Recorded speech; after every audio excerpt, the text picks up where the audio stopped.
You would be a different kind of Prime Minister from we've ever had. I mean, people look at you and your record and what you've stood for, and they think, why does he always give Britain's enemies the benefit of the doubt?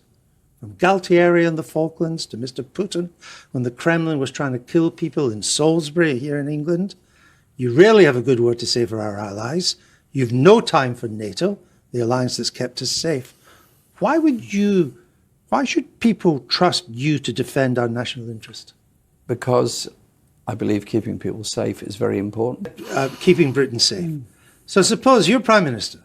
Our intelligence services say that our special forces have located the new leader of ISIS in their sights. We can get him. Do you give the go-ahead to take him?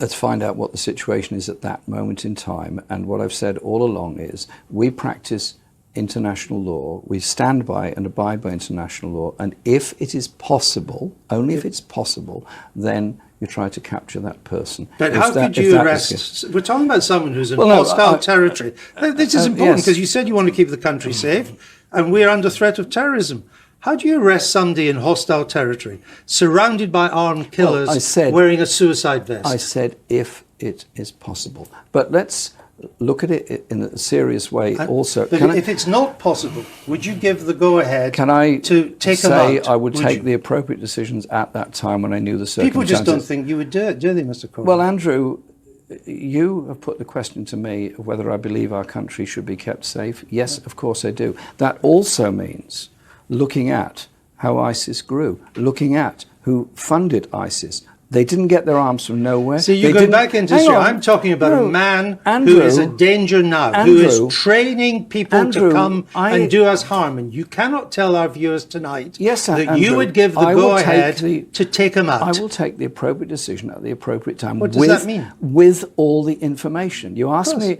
a hypothetical question in a hypothetical scenario. And obviously, but it might not be that hypothetical because we know what the Americans have done with al-Baghdadi. People just don't think you would do this.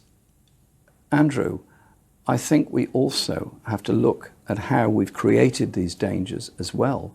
That means the point I just raised. The point I just raised is a very serious one. It doesn't stop him from killing us. Andrew, you have to look to the future as well. That's what I'm doing. You were just looking to the past. This man is planning to send terrorists to this country, but you cannot confirm tonight I would take the appropriate action with the information I got at the appropriate time. But let's not go into hypotheticals of what might happen or might not happen at that moment in time. We're out of time, Mr. Corbyn. I have to stop you there, but you have given your answer. People will make up their minds. Jeremy Corbyn, thank you.